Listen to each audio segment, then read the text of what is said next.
up guys, welcome back to my channel. My name is Belle and today we're going to talk all about long distance relationships. Now before we jump into the video, I just want to let you know that I post on this channel every Tuesday and every Friday, so I would love to have you subscribe, stick around, join me in my little corner of YouTube. So a little bit of backstory. Johan and I actually dated for about a month at the tail end of our internship together here in Rhode Island, and then after school ended, I stayed here a couple weeks. So we dated for about a month in the same state, and then we actually dated long distance for almost a year. I think we were just shy of a year, like 11 months. He was in Rhode Island, obviously, and I was in Philadelphia. Now, this is about 300 miles of distance, and luckily it was a distance that we could drive. So it wasn't across the country, it wasn't thousands and thousands of miles, as I know a lot of people, that's their reality. But nevertheless, we were long distance, and throughout our long distance journey, there was a lot that we learned from other people around us, leaders around us who had done long distance, who really spoke wisdom into the whole situation. And these are just some tips that we picked up along the way, some things that I find that were really helpful to keeping our long distance relationship healthy. I hope it is helpful to you if that's the situation you find yourself in. Number one, set fair expectations. I think this is huge. From the get-go, both people need to understand that this is a dating relationship. It's going to look different, it's gonna have some different moving parts, but it's just dating. In order for that dating to be healthy, there needs to be fair expectations. Both people still need to feel that freedom to be able to leave the relationship or even be honest about how they're feeling, even though it's long distance. I think a big part of setting fair expectations is you don't have to know where you're going to end up at the very beginning. Typically, there's one person who obviously ends up moving where the other person is. When you guys first start dating, that's something that's in your mind. That's something that you're gonna be thinking about, because if things go well and the dating ends up leading into marriage, someone's gonna have to move somewhere. But from the beginning, you don't have to know where you're going to end up. It's okay to go into something and just say, I'm gonna get to know this person. It might be from 300 miles away, and we're going to cross that bridge if and when we get there. I think it's also important to understand that a long distance relationship might have different milestones. I think it's fair to say things take longer because you don't see each other as often. It might take longer to move into an engagement and a marriage. From the beginning, set fair expectations. Both people understand that they're dating,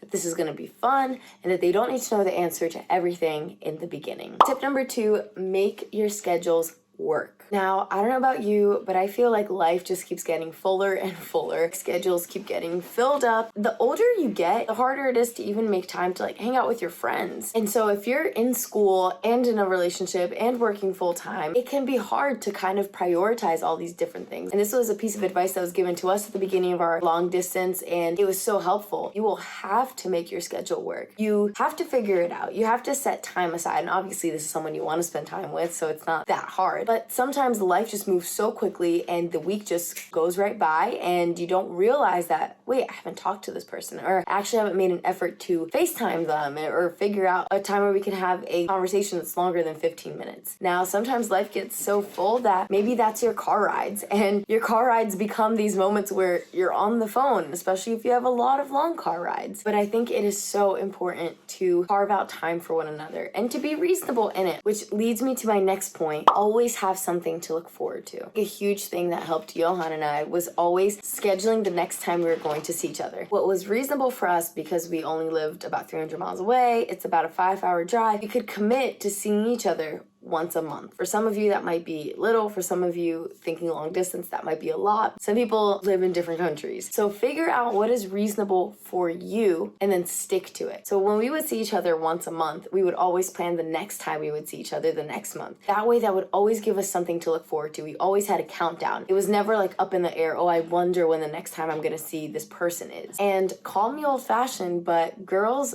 make him come to you. I don't know. I feel like in this day and age, it's like wrong to say that, but I believe it. Like, make him come to you more than you go to him. Let this guy show him he really cares for you. You know, he spends his money on gas and he takes you out on a really nice date and then he drives all the way back. And that's what Johan and I did. He came to see me way more than I came to Rhode Island. But sometimes neither of you guys have a lot of time, which happened to us. And what we did was we found a place right smack dab in the middle, which was actually really fun. We looked for a location that was like perfectly in the middle, and then we searched for things to do around that location. And then we both drove one day, we met up, we went to this amusement park in New York called Playland, and we both had a 2.5-hour drive. And so it was fair for the both of us, but it was really fun. And I actually thought that was a great idea. My fourth point is have accountability. Since you're long distance, it means that you will be traveling to see this person and probably staying overnight. This was really big for us. For Johan and I, we decided that he was not going to stay at the same house I was at. So whenever he went to Philadelphia to visit me, or I came to Rhode Island, which I did a couple of times, we never stayed in the same house. Obviously, I lived with my mom. There were adults in the house. We didn't stay in the same home. He would always sleep with either at my brother-in-law and my sister's house. They would have a spare bedroom and he would stay there, or he would stay at a friend's house, but never in the same home. This really wasn't because we thought that something might happen. This was because we decided that we were not going to give the enemy an inch in our relationship. We didn't want to taint our testimony, and we didn't want to put ourselves in the position where something can look weird and something can just kind of be off. We just decided that this was not something that we were willing to play with, and so he did not stay where I was staying ever. Honestly, I would say even beyond just like purity and all that stuff, having accountability is so important because you need to have someone you can run things by. When you have a relationship in person in the same place, it's a lot easier for the people around you to say, hey, I think something's off, or I don't know, like if the way he talked to you was right, or I don't know if the way, like, is something okay? Because you're long distance, no one's in your conversations, no one's in your phone calls, no one knows how things are going. So you need someone who is beyond you. Honestly, having someone who's been a couple years married and people who have already done long distance and have been successful at it. If you don't have that person in your life, reach out to me and Johan. We can be that for you. In long distance, we need someone where we can take situations and say, hey, is this normal? Is this normal in a relationship? Like, what do you think about it? I think we all need that person.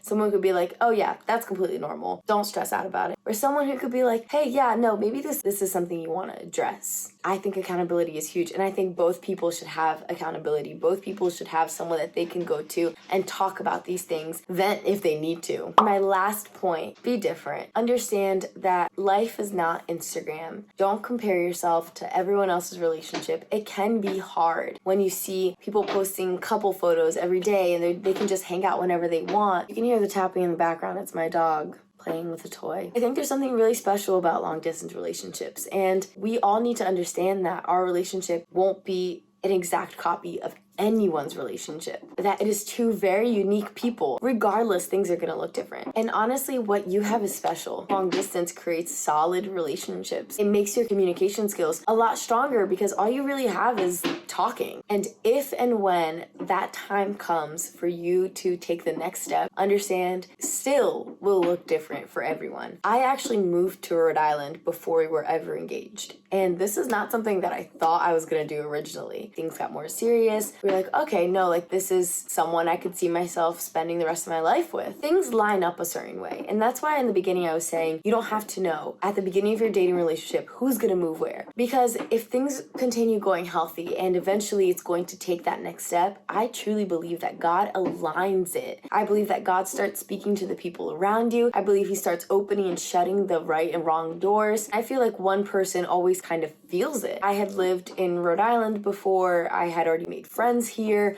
I love this place. I knew that there would be a church that I loved, that I could easily get plugged into. I was feeling that push, like, okay, I'll move to Rhode Island. But even then, I gave myself the chance. I actually moved to Rhode Island in March of 2019, and we didn't get engaged until May of 2019. This was because I needed an adjustment period, and I think that it's okay to give yourself time, even if you feel like you're so ready for that next step. I moved here to Rhode Island, and it honestly gave me time to figure out, okay, am I ready to live here forever? Every time previous to that I had been here, it was because of school or I was visiting. Can I see myself spending the rest of my life here? Can I see myself uprooting everything and moving it here? That really was a time that was so important for me to really get my feet on the ground and decide for myself, this is what I wanted. About 3 months later, he proposed, and now here we are. I do not regret that decision at all. I am so thankful for the wise counsel that we had around us, people that corrected us, that helped us, that led us. And I would say, if you're plugged into a church, find some leaders and get some people around you. Bring people into your relationship. Find someone who's done long distance and listen to their experience and honestly take their advice. If you made it to the end of this video, thank you so much for watching. I hope that these tips were helpful for you in any way. If you are in a long distance relationship, you got this. And if you need someone to talk to, I'm here, Johan's here, and I'll put my Instagram right here. And if you want to shoot me a message, feel free to. I'm here to talk. And before you go, again, make sure you hit like and subscribe. Join me in my little corner of YouTube, and I will see you on Friday. Deuce. And at the end of the day, in long distance, if you guys break up, you just never have to see each other again. It's a lot easier. You live in another state. I don't know.